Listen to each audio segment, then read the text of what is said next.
Mom, my wife, the kids, and my mother-in-law are moving in here. They're crammed into their apartment. It's no use complaining. We've already decided everything. No discussion.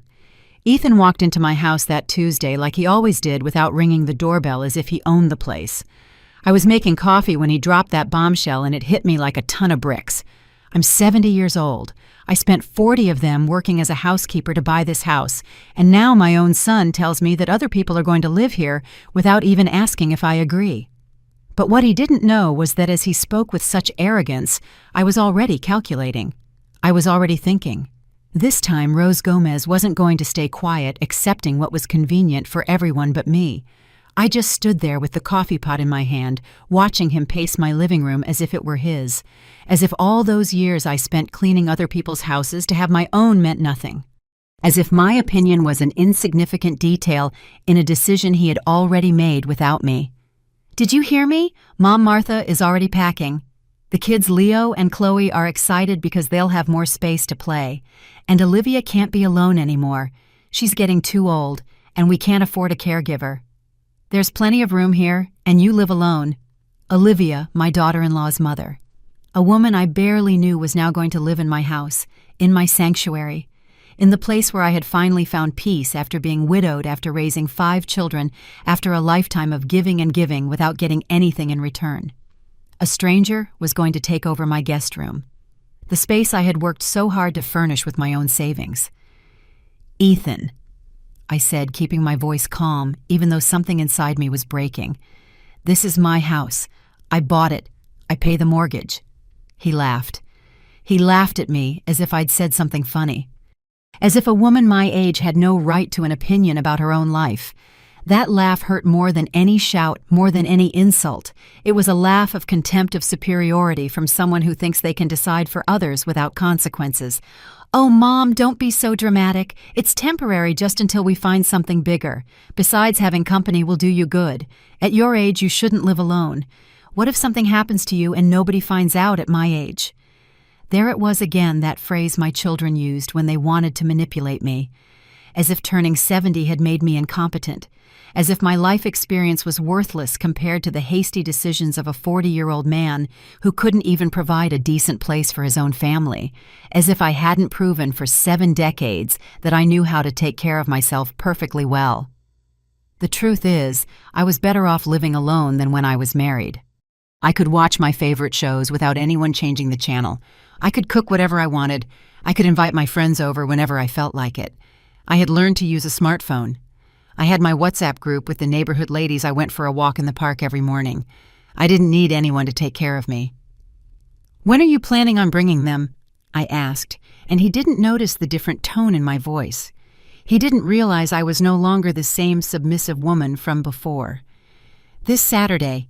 Martha has everything ready. The kids will use your sewing room. You'll see you're going to love having them around.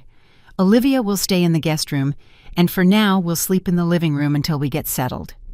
For now. What an obvious lie. I knew Martha well enough to know that once she set foot in here, she would never leave.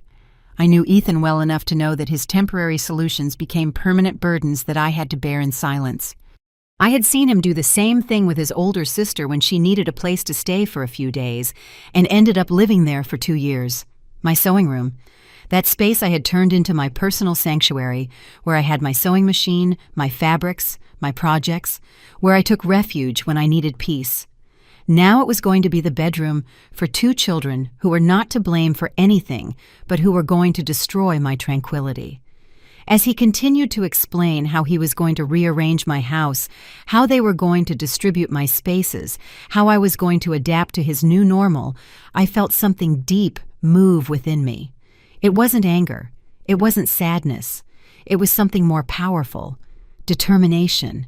A strength I hadn't felt in years when I thought I had lost with age. I had been the mother who always said yes, the one who sacrificed for everyone, the one who put others' needs before her own, the one who worked double shifts so her children could get an education, the one who went years without buying new clothes so she could save up and buy this house. But at 70 years old in my own house with my own rules, I was no longer going to be that woman. "Okay, Ethan," I finally said, and I saw him relax, thinking he had won. "Bring them on Saturday." He smiled, satisfied, gave me a kiss on the forehead, as if I were a good little girl who had obeyed and left, leaving a trail of that cheap cologne he always wore. He left thinking he had solved his problems at my expense, as he had always done.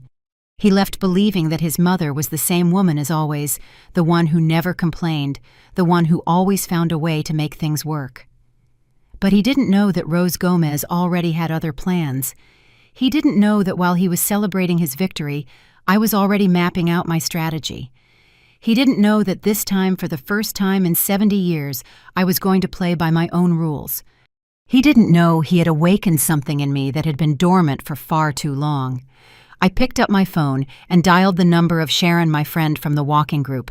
I needed to talk to someone who would understand, who knew what it meant to fight for your own space after giving everything for others for so long. Sharon, it's Rose. Can you come over early tomorrow? I need to talk to you about something very important. I didn't sleep that night. I stayed awake thinking about every detail, every move I had to make. Ethan thought he knew me, that he knew exactly how I would react. He thought I was the same submissive woman as always, the one who accepted everything without protest. But he was in for the surprise of his life. This time, Rose Gomez was going to show them what she was made of. The next day, I woke up at 5:30 in the morning, like every day since I retired. Unlike what Ethan thinks, my life isn't boring or empty. I have a routine that I like, that gives me peace, that I built for myself after decades of living for others. First, I check my phone. I have messages in the Neighborhood Friends WhatsApp group where Sharon, Tina, and other ladies share good mornings recipes and neighborhood gossip. I also have notifications from Facebook where I see photos of my grandchildren who live far away, the ones who actually value me and send me videos telling me they love me. I got up, showered, and put on my pink tracksuit, the one I bought last month when I went shopping with Sharon. I put on a little makeup, just like my granddaughter taught me over a video call. I like to look good to feel good about myself. At 70, I've learned that taking care of yourself isn't vanity, it's self-respect. I made my breakfast oatmeal with fruit black coffee and my bone health vitamin. I put on my favorite music, those James Taylor songs that take me back to when I was young. I ate peacefully at my table, looking out the window at the little garden I have in the backyard. It's not much, but it's mine. At 7, Sharon arrived, ringing the doorbell. She actually respects my house, not like some people who walk in like it's conquered territory. My friend is 68, a widow like me, and has lived alone in her apartment for 5 years. We met in the park's walking group and have been inseparable ever since. What happened, Rose? You sounded so worried yesterday. I told her everything as I poured coffee. I explained how Ethan had arrived with his decision already made, how he had treated me as if I were a child with no right to an opinion about my own life. Sharon listened with the kind of attention only true friends give those who have lived through similar situations. And what did you say to him? That it was fine, that he should bring them on Saturday. Sharon looked at me surprised. She expected me to tell her about a fight, about yelling, about tears. But I'm not that woman who explodes emotionally anymore. I've learned there are smarter ways to handle things. Rose, are you sure you know what Martha is like? Once she settles in here, she'll never leave. And with Olivia and the kids, your house will turn into chaos. Exactly. Sharon understood the situation better than my own son. She knew what it cost to maintain a home, what it meant to have privacy, how important it was to have your own space after a lifetime of serving others. That's why I have to act fast, I told her. And I saw her eyes light up with curiosity. I explained my plan to her. It wasn't something I'd improvised. It was something I had been considering for months, ever since Ethan started dropping hints about how big my house was for just one person. Ever since Martha started making comments about how nice it would be to live in a house instead of an apartment. Rose, are you serious? Are you really going to do that? Sharon, I'm 70 years old. I've worked my whole life to have something of my own. I'm not going to let anyone, not even my son, take away the peace it cost me so much to achieve. My friend smiled. That smile of complicity that only happens between women who have learned to value themselves after years of prioritizing others. That smile of someone who understands that at a certain age, you don't have time to please people who don't value you. What do you need me to do? That question confirmed why Sharon was my best friend. She didn't judge me. She didn't tell me I was overreacting. She didn't ask me to think about Ethan's feelings. She simply offered to help. That's how true friendships between mature women are. They support each other without asking too many questions. For now, I just need you to come with me to a few places this week. And if anyone asks, you don't know anything. We had a quiet breakfast while planning the details. Sharon told me her daughter had tried something similar last year, suggesting she move into a smaller house to make it easier to care for her, as if she needed to be cared for, as if they weren't the ones constantly needing financial help. It's incredible how our own children sometimes treat us worse than strangers, she said as we washed the cups, as if giving birth to them gives them the right to decide for us for the rest of our lives. Exactly. That was the reality that many women our age lived in silence. Adult children who made decisions for their mothers without consulting them, who treated them like burdens or available resources to solve their problems, who used motherly love and guilt as tools of manipulation. After breakfast, we went to the park for our daily walk. Our group met at 9 a.m. 8 ladies between 60 and 75 who had discovered the pleasure of exercising and socializing without anyone telling us what to do. Good morning. Rose, how are you this morning? Chloe Fagundes asked me, a 73-year-old woman who had been widowed 2 years ago and radiated incredible energy. Great, Chloe. Ready to walk and enjoy this beautiful day. As we walked along the park trail listening to the other ladies chat about their grandkids, their favorite soap operas, and their weekend plans, I realized how much I would miss this if Ethan got his way. A house full of people meant not being able to go out when I wanted, having to be attentive to others, losing my freedom. During the walk, Tina Chavez told us that her son had suggested she sell her car because she's too old to drive.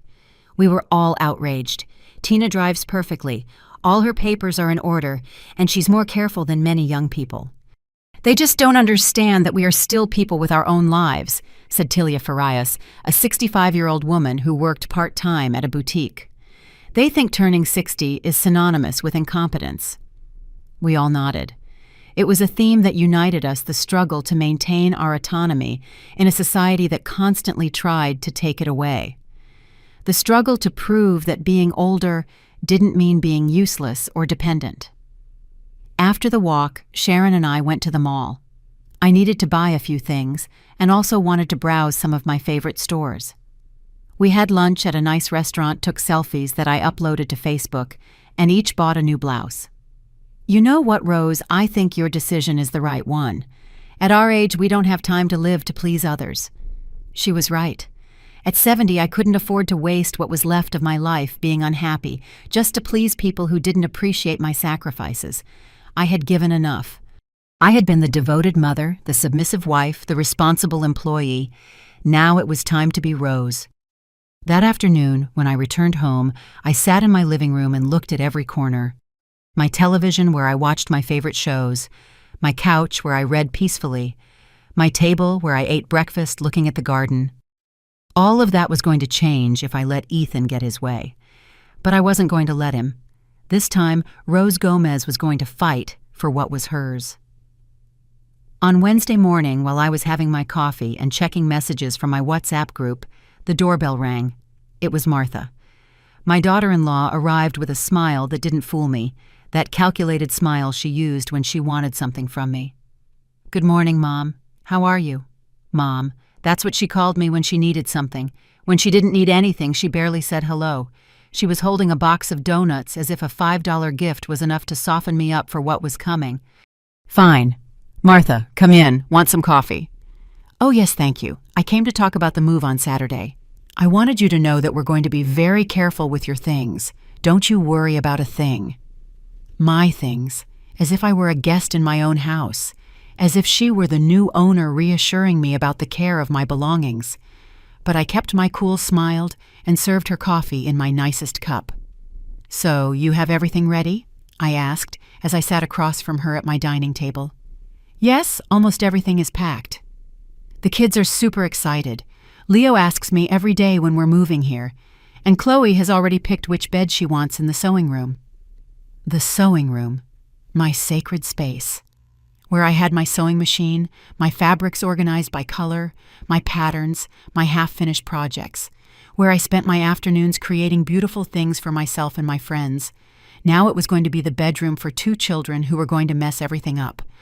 And my mom, Olivia, is very grateful. You know, she can't live alone anymore. She forgets things. Sometimes she doesn't remember to take her medicine. She'll be better cared for here. There was the emotional manipulation, presenting the invasion of my home as an act of charity, as if I were responsible for the well-being of a woman I barely even knew, as if refusing this imposition would make me a cruel and heartless person. And where will you two be sleeping? For now, in the living room on a sofa bed we're bringing. But don't worry, we'll be very tidy. And Ethan already talked to a contact to see if we can get something bigger soon. Soon. Another lie. They had been living in that 2-bedroom apartment for 3 years because they couldn't afford anything better. Ethan worked as a rideshare driver and Martha in a clothing store, both with unstable incomes. They weren't going to get anything bigger. They were going to stay in my house indefinitely. Mom, I also wanted to tell you that we're going to help with the expenses. Don't you worry about that. Help with the expenses. How generous they were going to help pay for the electricity, water, and gas in a house that wasn't theirs, as if they were doing me a favor. As if the fact that 4 more people were living here wouldn't double or triple all the bills. How much are you planning to contribute? The question caught her by surprise. She didn't expect me to be so direct. She shifted uncomfortably in her chair and looked down. Well, we were thinking, whatever we can. You know how tough things are for everyone right now. Of course. Whatever they could. That meant they would give the bare minimum. When they could, if they could. Meanwhile, I would be stuck with all the expenses of supporting a family of 5. Martha, can I ask you something? Yes, of course. Did you two ask me if I wanted you to come live here? The question completely threw her. She got nervous, started fiddling with her napkin, and avoided my gaze. It was obvious they hadn't considered my opinion important in a decision that was going to completely change my life. Well, Mom, it's just that Ethan said you were okay with it, that you thought it would be nice to have company. He told you that? Yes, he told me you were very happy with the idea, that you were feeling very lonely here. Lies. Ethan had lied to her so she wouldn't feel guilty about the invasion. He had told her I was happy with the situation so she could sleep soundly knowing they were using me. Martha, I'm not lonely. I have my friends, my activities, my routine. This house isn't too big for me. It's perfect for me. I saw her face change. For the first time since she arrived, her confidence crumbled. She realized that maybe things weren't as Ethan had told her. But Ethan said a lot of things that aren't true. He told you he asked me if I agreed. He told you we discussed the terms. He told you I accepted voluntarily. Each question was like a slap of reality. Martha was realizing that she had been an accomplice to something that wasn't right, that she had participated in a decision made without considering my feelings. Mom, we thought you didn't think about me at all. You thought about solving your space problem and decided I was the solution. She fell silent. For the first time in 5 years of being my daughter-in-law, Martha was speechless. For the first time, she realized that maybe they had made a mistake. You don't want us to come. What do you think, Martha? Would you want 4 people to show up at your house without asking if you agreed? She didn't answer me. She just sat there, fidgeting with her napkin, processing the reality of the situation. Probably for the first time she put herself in my shoes and realized how unfair this all was. But we've already packed everything. We already talked to the landlord of the apartment. We already told the kids. And there it was, the real reason they couldn't back out. It wasn't because they didn't understand they were wrong, but because they had already burned their bridges. They had already committed to irreversible decisions based on an imposition that should have never happened. Martha, those are problems you created when you decided for me without consulting me. I'm not responsible for the consequences of decisions I didn't make. She stood up from the table. She wasn't smiling anymore. There was no sweetness in her voice. Now she was annoyed because I wasn't cooperating with her plans as expected. "Ethan told me you would agree." Ethan was wrong. "So what are we going to do? We have nowhere to live now. That's something you two need to figure out. I didn't create this problem." She left without saying goodbye, leaving the donuts on the table as a reminder of her failed attempt at manipulation. She left angry but also worried. For the first time she realized that Rose Gomez was not the complacent old woman they had taken for granted. When the door closed, I sat on my couch and took a deep breath. It had been the first battle, and I had won it. Martha already knew things weren't going to be as she expected. Now I had to prepare for when Ethan found out his perfect plan was starting to fall apart. I took out my phone and sent a message to Sharon. It started. Martha came and left with a face you wouldn't believe. The reply came immediately. "Are you okay? Do you need me to come over? I'm perfect. Tomorrow we continue with the plan." For the first time in a long time, I felt powerful. I felt like Rose Gomez, not Ethan's mother or Martha's mother-in-law. I felt like a woman who knew exactly what she was worth and wasn't going to let anyone else decide for her. On Thursday night, Ethan arrived in a rage. He didn't ring the bell, he didn't say hello. He walked straight in with that annoyed face he made when things didn't go his way. I was watching my favorite soap opera peacefully on my couch when he burst into my living room like a hurricane. "What did you say to Martha?" His tone was aggressive, demanding. It wasn't the voice of a concerned son. It was the voice of a man accustomed to the women in his life obeying without question. But I wasn't the old Rose anymore. I told her the truth, that you never asked me if I agreed to you moving in here. "Oh, Mom, are you seriously going to be difficult now? We have everything ready. We already talked to the landlord. The kids already know they're moving. Now you're saying you don't want to." Being difficult. As if defending my right to decide about my own house was an old woman's tantrum. As if my feelings were an annoying obstacle in his perfect plans. "Ethan, sit down. Let's talk like adults." "I don't have time to talk. I have to work early tomorrow, and Saturday is moving day. I just need you to cooperate." "I am not going to cooperate with something I never agreed to." He stood in the middle of my living room, staring at me as if I'd gone crazy. As if a 70-year-old woman didn't have the right to change her mind or defend her own interests. "What's wrong with you? You were never this selfish before." Selfish. There was the word I'd been waiting for, the word he always used when I didn't do what he wanted, as if taking care of myself was a character flaw. Selfish for not wanting my house to be invaded, selfish for wanting to keep my peace and quiet. "You live alone in a 3-bedroom house. We're crammed into a tiny apartment. Any normal mother would be happy to help her son." Any normal mother. Another manipulation tactic. As if there were a manual for what a mother should do, and I was failing to meet my obligations. As if being a mother meant sacrificing my well-being until the day I died. "Ethan, do you have any idea how much it cost me to buy this house? Yes, I know you worked hard, but what's the point of having a big house if you don't share it with your family? The point is so I can live in peace after 70 years of giving everything for others." That answer threw him off. He didn't expect me to be so direct, to put my needs before his. He expected tears begging guilt. He didn't expect determination. "Mom, we are your family. Family is supposed to help each other. When was the last time you helped me, Ethan?" The question left him speechless. He just stood there searching his memory for any recent time he had done something for me without me asking. He couldn't find one because it didn't exist. I come to see you often." "You come when you need something. When you have money problems, when you need me to babysit the kids, when you want me to cook for some party. When was the last time you came just to see how I was doing?" He didn't answer because he knew I was right. Our visits always had an agenda. There was always something he needed from me. "Besides," I continued, "if we were really family like you say, you would have asked for my opinion before making this decision. But I thought you would agree. You've always been there for us." "Exactly. I've always been there. I've always said yes. I've always put your needs before mine. Don't you think it's time someone thought about Rose Gomez?" He saw something different in my eyes, something he hadn't seen before, a firmness he didn't expect to find, a Rose who could no longer be manipulated with guilt or emotional blackmail. "But Mom, what are we going to do? We don't have the apartment anymore." "That's your problem. I didn't make that decision.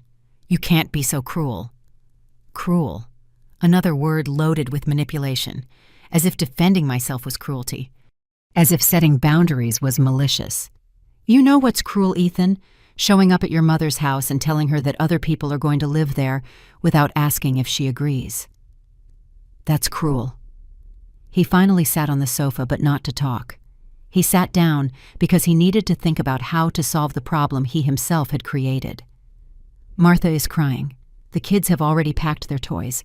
Olivia already sold some of her furniture." Every sentence was an attempt to make me feel guilty.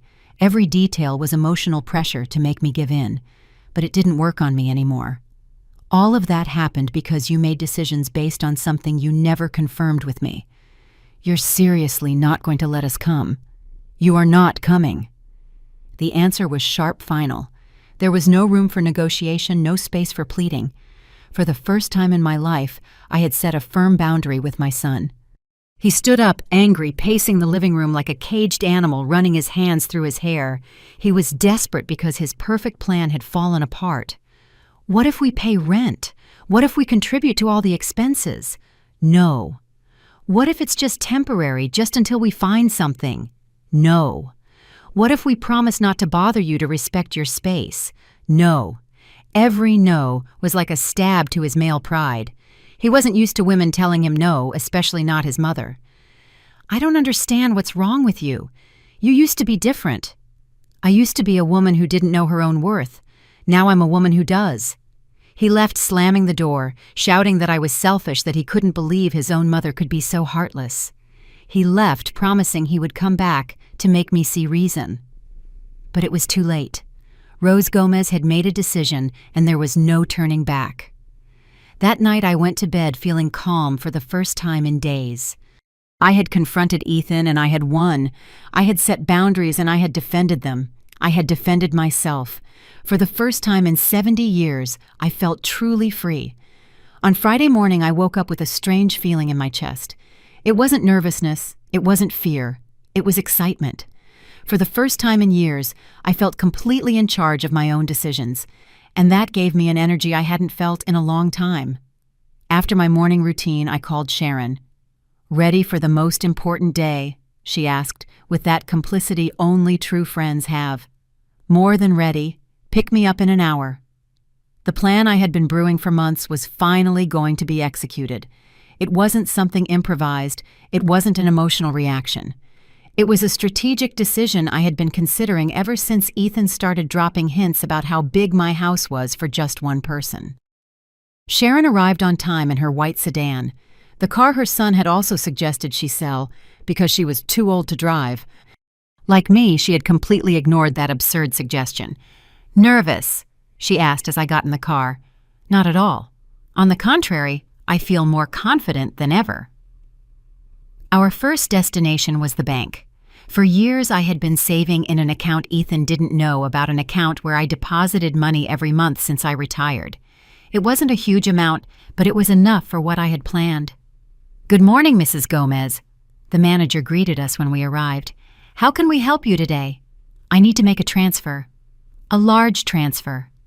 The woman checked my account on the computer and nodded. For the last 5 years, I had been very disciplined with my savings. I lived on my pension and saved everything I earned from sewing clothes for the neighborhood ladies. "How much do you need to transfer?" I told her the exact amount. The manager raised an eyebrow in surprise but didn't ask any questions. It was my money, my decision. "Are you sure about this transaction, Mrs. Gomez?" "Completely sure." Sharon squeezed my hand while we waited for the transfer to process. She knew what this step meant to me. She knew there was no turning back. "All right, Mrs. Gomez, your transfer has been processed successfully." We left the bank and went straight to our second stop, the real estate office. Mr. Raymond Fields, a man in his 50s who had been helping me for the past few weeks, greeted us with a smile. "Mrs. Gomez, how are you? Ready to sign?" "More than ready, Mr. Fields." I sat across from his desk while he prepared all the documents. Sharon stayed by my side, witnessing one of the most important moments of my life. "Are you absolutely sure about this decision?" he asked. Once we sign, there's no way to cancel the transaction. Mr. Fields, I'm 70 years old. I've made very few truly important decisions in my life because I was always thinking about others. This is my decision, and I am completely sure. I signed each document with a steady hand. My name, Rose Gomez, appeared on every page as the sole person responsible for that transaction. There were no CO signers, no guarantors, no one else involved. It was all mine. Perfect. You'll have the keys to your new property in 24 hours. New property. The words sounded like music to my ears. A place no one knew about, that no one could claim, that was completely mine. And the other transaction, I asked. That's also being processed. The buyers are very excited. It's a beautiful house in a great location. We had no trouble finding interested parties. Sharon looked at me with admiration. She knew how difficult it had been to make this decision, how brave it was to do something like this at 70. We left the real estate office and went to a nice restaurant downtown for lunch. I needed to celebrate. I needed to feel like I was doing something special for myself. Rose, how do you feel? I feel free. Sharon, for the first time in my life, I feel completely free. And while we ate, we went over every detail of the plan. Everything was calculated, everything was planned. There was no room for improvisation or turning back. What if Ethan gets really aggressive when he finds out? Let him get as aggressive as he wants. It's not my problem anymore. That answer surprised even me. For years, I had lived worrying about my children's reactions, trying to avoid conflict, sacrificing my own peace to maintain family harmony. But not anymore. When are you going to tell them? Tomorrow, when they show up with all their stuff. Sharon smiled. She knew it was going to be a memorable moment. A moment when Rose Gomez would finally show them what she was made of. After lunch, we went to my house so I could pack a few important things. Not much, just the essentials. The clothes I liked best, my documents, some photos of my grandchildren, my jewelry, my sewing machine. Aren't you sad to leave this house? Sharon asked as I folded my favorite dresses. This house was my dream for 40 years. But now that I have it, I realize the dream wasn't the house. The dream was having a place of my own where no one could decide for me. Exactly. The house had been the symbol of my independence, but it wasn't independence itself. Independence was the ability to decide to choose to say no when necessary. As I was packing, my phone rang. It was Ethan. Mom, we need to talk. We already talked yesterday. No, we need to talk seriously. Come over here or I'm going over there. There's nothing more to talk about, Ethan. Mom, please. The kids are crying. Martha didn't sleep all night. Olivia already sold her furniture. You can't do this to us. Do this to them. As if I were the one responsible for the problem they had created with their unilateral decisions. Ethan, what you do with your lives is not my responsibility. You're my mother. Mothers are supposed to help their children. And I did for 45 years. I've done my part. I hung up the phone. There was no point in continuing a conversation that was just going in circles. Ethan still thought he could manipulate me with guilt, but that Rose no longer existed. Sharon helped me carry the boxes to her car. There weren't many things, but they were the important ones. The rest would stay with the house. Where are we going to keep these? At your place, if you don't mind, just for tonight. Of course I don't mind. I love being part of your revolution. Revolution. What a perfect word. Because that's exactly what I was doing, revolutionizing my own life. That night I had dinner at Sharon's house. We cooked together, watched a movie, talked about our plans for the coming weeks. For the first time in a long time, I wasn't worried about what others needed from me. Tomorrow is going to be a very interesting day, Sharon told me before I went to sleep. Tomorrow is going to be the first day of the rest of my life. And she was right. Tomorrow, Rose Gomez would be born again. Saturday arrived with a brilliant sun that seemed to light the way to my new life. I got up early, got ready with special care, and returned to my house to await the show that was about to begin. At 9 a.m, the first moving truck arrived. Ethan was driving, followed by Martha in her car with the kids and Olivia. Behind them was another vehicle with more relatives who had come to help with the move. I saw them get out with the energy of someone who is sure everything will go according to plan. Ethan directed the movers as if he were the owner of the house. Martha organized the boxes. By priority, the children ran excitedly towards the door. I went out to greet them with a calm that surprised even me. There were no nerves, no doubts, just a deep tranquility of someone who knows exactly what they are going to do. "Good morning," I said from the entrance of the house. "Good morning, Mom. We're here." "The guys are going to start unloading. Can you open the door wide so everything can fit?" "That won't be necessary, Ethan." He stopped in his tracks. The movers stood waiting for instructions. Martha looked up from the boxes she was organizing. "What do you mean it won't be necessary? You're not bringing anything into this house." The silence that followed was deafening. Everyone froze, processing what I had just said. It was as if I had detonated a bomb in the middle of their perfectly planned operation. "Mom, what are you talking about? The truck is here. We brought all our things. And you're going to take all your things back." Ethan approached me with that face he made when he thought he could intimidate me, but I wasn't the same woman anymore. "Are you crazy? Do you know how much the truck cost us? Do you know everything we had to do to organize this? That's not my problem, Ethan. I never asked you to organize anything." Martha approached with the children holding her hands. Leo and Chloe looked at me confused, not understanding why Grandma wouldn't let them into what was supposed to be their new house. "Mom, what's going on? The kids want to see their rooms." "There are no rooms for you here, Martha." Olivia, who had remained silent in the car until that moment, got out leaning on her cane. She was a 75-year-old woman, thin and frail, who obviously had no idea what was happening. "Where is my room?" she asked in a weak voice. "There is no room for you here, ma'am." I answered respectfully but firmly. It was as if I had slapped the entire family. Ethan turned red with anger. Martha started to cry. The children clung to their mother, scared. "Mom, you can't do this to us. We have nowhere else to live." "That is a problem you created when you made decisions without consulting me." "But we're your family." "A family that doesn't respect me isn't a family. It's people who use me." The movers were still standing by the truck waiting for orders. The situation was becoming uncomfortable for everyone present. "Sir," one of the movers asked Ethan, "do we unload the things or not?" "Of course you unload them. She's my mother. She'll get over her tantrum." "I'm not getting over anything," I said, addressing the workers directly. "This is my house. I pay the mortgage, and I decide who comes in. You are not unloading anything."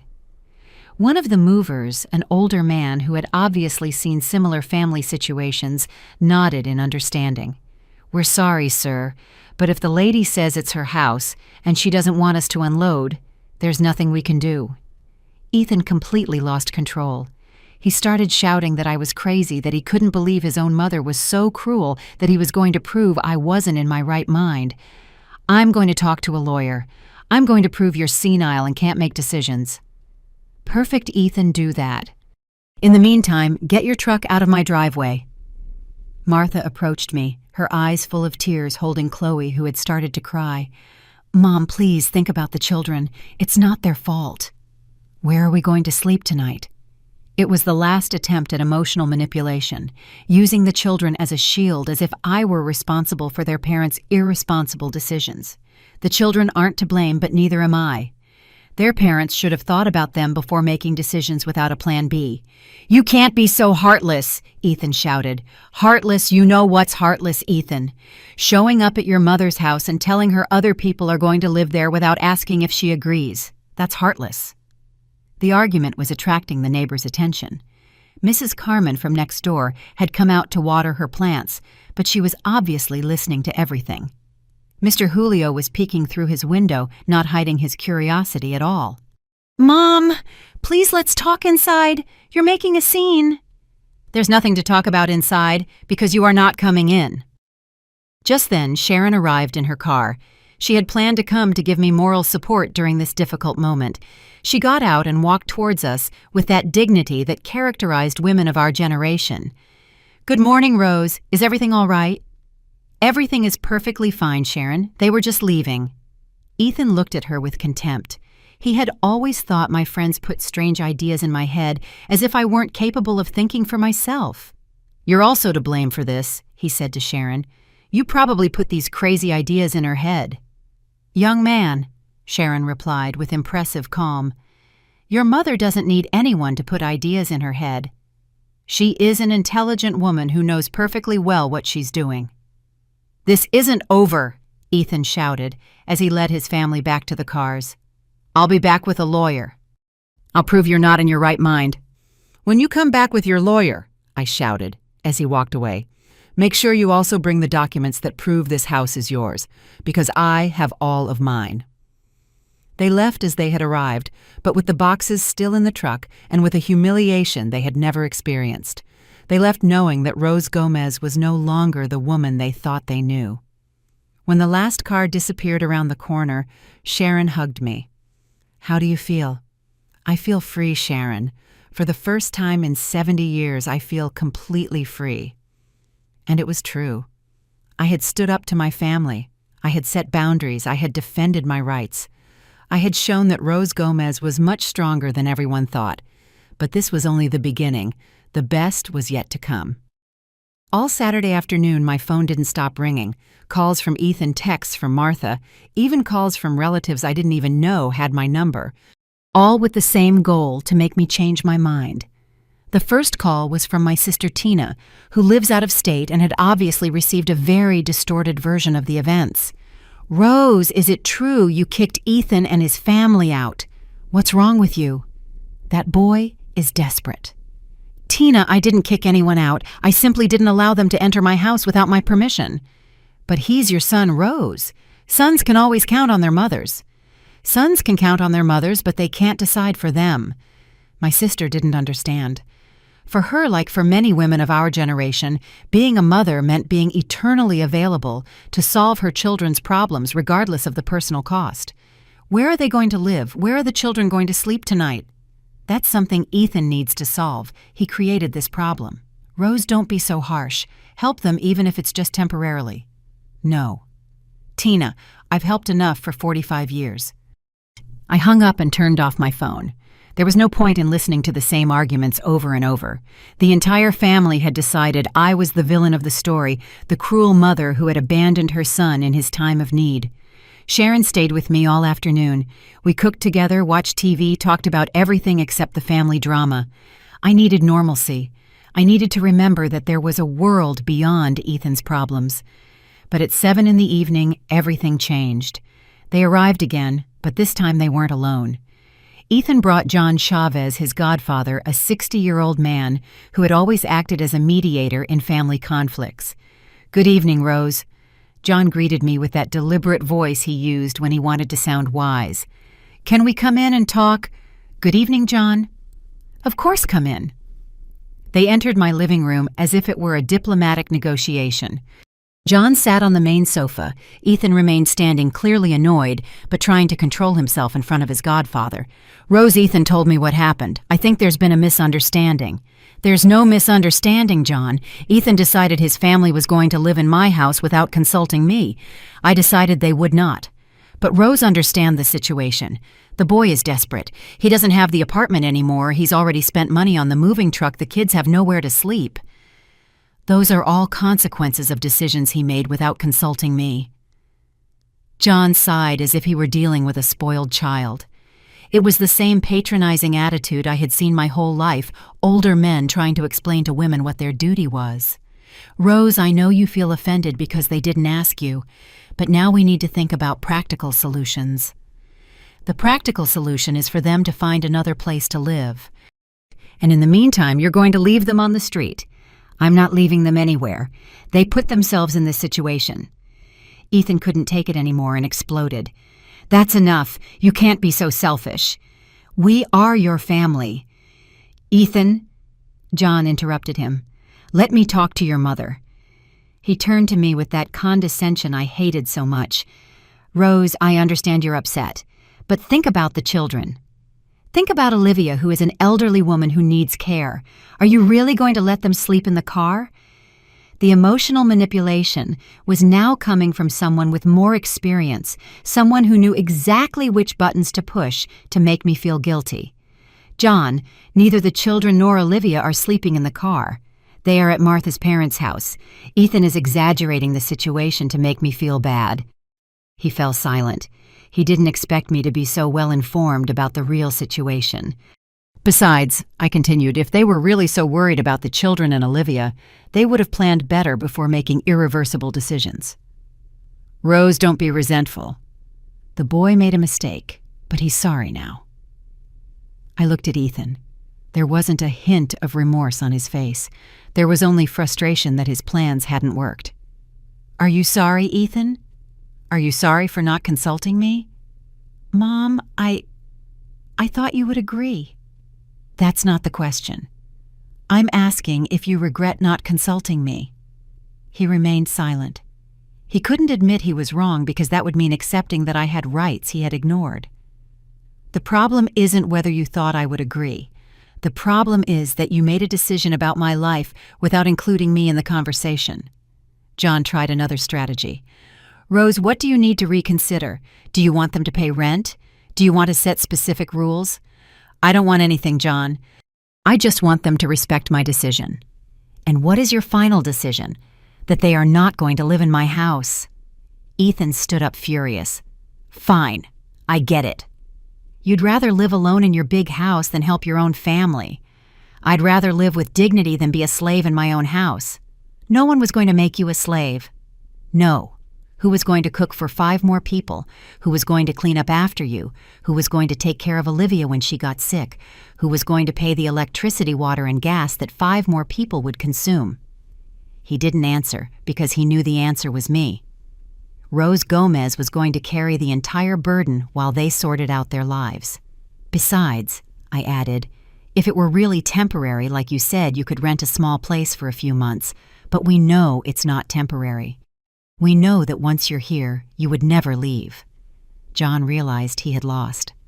There was no argument he could use to convince me, because all my points were valid. Rose, I hope you don't regret this decision. I've regretted not making decisions for years. I'm not going to regret starting to make them. They left more quietly than they had arrived. John, accustomed to resolving family conflicts with his patriarchal wisdom, had been defeated by a 70-year-old woman who simply knew her worth. Ethan left without saying goodbye, but before he walked out, he yelled at me from the door. Don't forget that one day you'll be old and sick, and you'll need someone to take care of you. When that day comes, I replied without losing my composure, I'll hire someone to take care of me with respect, not someone who sees me as a burden. That night after Sharon left, I sat in my living room and felt a peace I hadn't experienced in years. I had resisted all attempts at manipulation. I had stood my ground despite family pressure. Rose Gomez had won this most important battle of her life, but the war wasn't over yet. On Sunday, I had an early breakfast because I had an important appointment. At 10 in the morning, Mr. Raymond Fields arrived with a folder full of documents and a smile that immediately put me at ease. Good morning, Mrs. Gomez. I'm here to give you the keys to your new property. The keys. I finally had the keys to my new life in my hands. A smaller but more modern house in a quiet subdivision where nobody knew me, where nobody had expectations about what Rose Gomez should or shouldn't do. And here are the documents for the sale of this property. Everything went perfectly, ma'am. The buyers are very happy. They've already deposited the full amount. I signed the last papers feeling a mix of nostalgia and excitement. This house had been my dream for 40 years, but now it had become a battlefield. It was time to let it go. When do you need to hand over the property? Today, if possible. The buyers want to move in this week. Perfect. There was no time for regrets or doubts. Sharon arrived with her car just as the lawyer was leaving. We had arranged to pick up my things and officially move me into my new life. Ready for the big change? She asked as we loaded the last boxes. More than ready, Sharon. I feel like I'm starting a new life. As we were putting my belongings in the car, Mrs. Carmen, my longtime neighbor, came over. She had been a good, respectful, and discreet neighbor, but she was obviously curious about everything that had happened. Rose, is it true you're leaving? Yes, Carmen, I'm moving today. And was all this because of the fight with Ethan? It wasn't a fight, Carmen. It was my decision. She looked at me with that expression I knew well, that of someone who didn't understand how a mother could choose her own well-being over her children's needs. Don't you feel bad leaving the house where you lived for so many years? I feel worse for having wasted so many years not truly living. She didn't understand my answer, but she wished me luck and said goodbye with that formality people use when they don't approve of your decisions, but don't dare say it to your face. We were finishing loading when Ethan arrived. He was alone without Martha, or the kids, with a face that mixed anger and desperation. What's going on here? Why are you loading your things? I'm moving, Ethan. You're moving to where? To my new house. He stood on the sidewalk as if he had been physically struck. He didn't expect this. He expected that after a few days of my tantrum, I would give in and open the doors of my house to them. You bought another house with what money? With my money, Ethan. The money I saved for years. And this house, I sold it. The impact was immediate. He turned pale, started to tremble, and had to lean on the car to keep from falling. You sold the house. You sold our house. I sold my house, Ethan. It was never ours. But it was the family house. It was where we were going to raise the grandkids. It was our inheritance. There was the truth. He didn't care about my well-being. He wasn't worried about my happiness. He was hurt about losing the inheritance he had already taken for granted. Your inheritance is the education I gave you, the values I taught you, the opportunities I gave you to become a man. I bought this house for myself. Mom, you can't do this. Undo the sale. Talk to the buyers. It's already done, Ethan. The documents are signed. The money is in the bank. He sat on the curb and started crying like a child. He wasn't crying for me. He wasn't crying for our relationship. He was crying for the money he had lost for the house he was no longer going to inherit. Where are we going to live? Where are my children going to sleep? That's something you have to figure out like any other adult man. Sharon finished closing the trunk and gave me a sign that it was time to go. There was nothing more to do here. Ethan, I'm leaving. I hope one day you understand that what I did wasn't to hurt you but to respect myself. You can't just leave like this. I'm your son. Precisely because you are my son, I hope you'll one day learn to value the women in your life instead of using them. I got into Sharon's car without looking back. In the side mirror, I saw Ethan running after the car, shouting for me to come back to talk, that I couldn't do this to him. But it was already done. Rose Gomez had closed a chapter of her life and was opening a completely new one. How do you feel? Sharon asked me as we drove towards my new house. I feel reborn. The new house was perfect, smaller than the old one, but with everything I needed. 2 bedrooms, one for me and one for guests I actually wanted to have. A cozy living room, a modern kitchen, a small but nice garden. It's beautiful, Rose. You're going to be very happy here. She was right. For the first time in my life, I had a space that was completely mine, with no strings attached, no obligations to anyone else. That afternoon, as I was arranging my things in my new home, the phone rang. It was a number I didn't recognize. Mrs. Rose Gomez. Yes, this is she. This is attorney Hector Torres. I represent your son, Ethan Gomez. My client wants to contest the sale of the property on Maple Street. So Ethan had followed through on his threat. He had hired a lawyer to try to take away my right to sell my own house. Counselor, that property was mine. I have all the documents to prove it. I understand, ma'am. Perhaps we could meet to discuss a possible solution. There is nothing to discuss.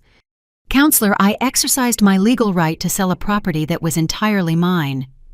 Ma'am, my client alleges that the sale was made in a state of emotional distress and without considering family rights. I couldn't help but laugh. Ethan was trying to prove I was crazy or that the family had rights to my property. Counselor, I am 70 years old. I do not have dementia. I have all my mental faculties, and the property was in my name alone.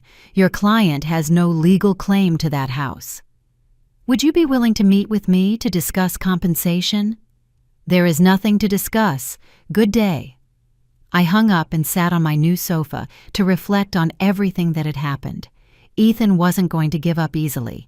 He would keep pushing, threatening, trying to make me feel guilty. But I didn't care anymore. Rose Gomez had made the most important decision of her life, and there was no going back. 3 months after moving into my new house, my life had completely changed. I woke up every morning without the weight of others' expectations, without the pressure of having to please anyone else. My morning routine was still the same. A quiet breakfast, looking at my little garden, checking messages in the WhatsApp group with my friends. But now, everything had a different flavor. It was the taste of true freedom. Sharon came to visit me every Tuesday and Thursday. We had formed a sisterhood of mature women who supported each other.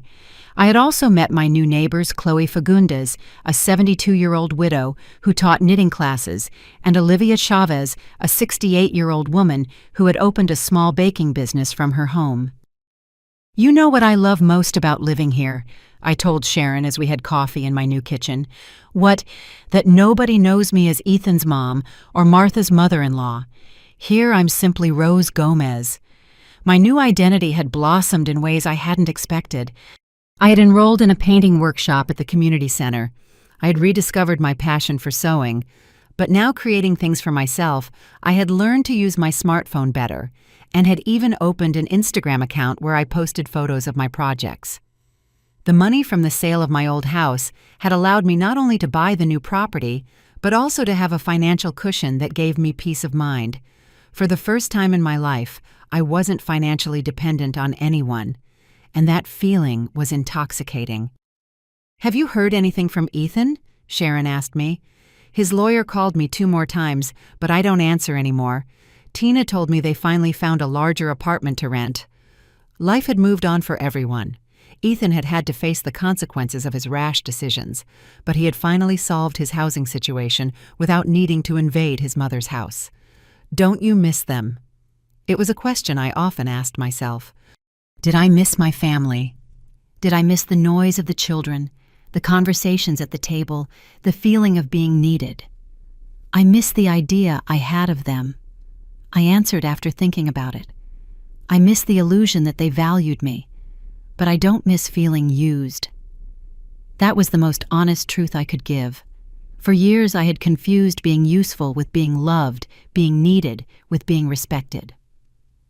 One Sunday afternoon, while I was watering the plants in my garden, the doorbell rang. It was Leo, my 8-year-old grandson, accompanied by Chloe, my 6-year-old granddaughter. They were alone, which surprised me. "Grandma!" Leo shouted, running towards me. "Hello, my loves. What are you doing here? Where are your parents?" "Dad brought us, but he stayed in the car," Chloe explained. "He told us to tell you that he misses you a lot." Emotional manipulation using the children. Ethan had sunk to that level of desperation. "And do you miss me?" I asked, crouching down to their level. "Yes, Grandma. Why don't you live in the big house anymore?" "Because I bought a nicer house where I can be happier." "Can we see it?" "Of course." I let them in and showed them every corner of my new home. Their eyes lit up when they saw my sewing room perfectly organized with colorful fabrics and my machine running. "It's so pretty. Can you teach us to sew?" "Of course. When your parents give me permission, you can come on weekends and I'll teach you." We played for an hour. I made them their favorite cookies. We watched cartoons. We took selfies that I uploaded to my Instagram. These were genuine moments, without pressure, without a hidden agenda. When my phone rang, I knew it was Ethan asking about the kids. "Mom, are the kids there?" "Yes, they're here. Very happy, by the way." "We can come pick them up." "You can come, but only to pick them up. I'm not going to argue with you in front of them." 10 minutes later, Ethan and Martha arrived. They looked different, more tired, more serious. The financial pressures of supporting a family without external support had visibly affected them. "Hi, Mom." Ethan greeted me with a softer voice than last time. "Hello, Ethan." The children were very well behaved. Martha barely greeted me. She was still resentful about everything that had happened, probably blaming me for the difficulties they had faced. "Mom, can we talk for a moment? I already told you I won't discuss anything in front of the children. It's not to argue. I want to apologize." I definitely didn't see that coming. Ethan, my proud and stubborn son, was apologizing. "Kids, go play in the garden for a moment." When they left, Ethan sat on my new sofa and took a deep breath. Mom, these past few months have been very difficult. Not just because of the money, but because I realized that I never asked you what you wanted. And now you understand. Yes, now I understand that I made decisions about your life without considering your feelings, and I apologize for that. It was progress. It wasn't a full apology because he didn't mention the respect, the manipulation, or the legal threats, but it was a first step. And what do you expect from me, Ethan? I don't expect anything, Mom. I just wanted you to know that I was wrong. Martha remained silent, but I saw something in her eyes that could have been understanding. Maybe she too had realized that mothers were not unlimited resources for solving other people's problems. Ethan, I'm not your enemy. I never was. But I will no longer be the woman who says yes to everything without being asked how I feel about it. I understand. Do you really understand? Or are you just telling me what you think I want to hear? He thought before answering. That gave me hope. For the first time, he was truly reflecting on my words. I think I understand. And I think I'm scared to admit that my mom has a right to live her own life. It was the most honest statement I had heard from him in years. The children can come visit me whenever they want. They can stay on weekends if you need time for yourselves, but they will come as beloved guests, not as my obligation. Really, but on one condition, that you respect me the way you would respect anyone else who is helping you. He nodded with a humility I hadn't seen in him since he was a child. When they left, I stayed in my living room looking at the photos I had taken with my grandchildren. They were beautiful, innocent, full of life. It wasn't their fault their parents made the decisions they did. But now the relationship was going to be on my terms. I would no longer be the grandma who said yes to everything for fear of losing her grandchildren's affection. I would be the grandma who loved them enough to teach them that older women also deserve respect. That night before sleeping, I looked at myself in the mirror of my new bedroom. I saw a 70-year-old woman who had learned to value herself. I saw Rose Gomez whole free, the master of her own decisions. I got into bed knowing that the next day I would wake up in my house with my schedule, with my plans, with my life. Finally, after so many years, I was the one deciding who to take care of. And the first person I had decided to take care of was myself.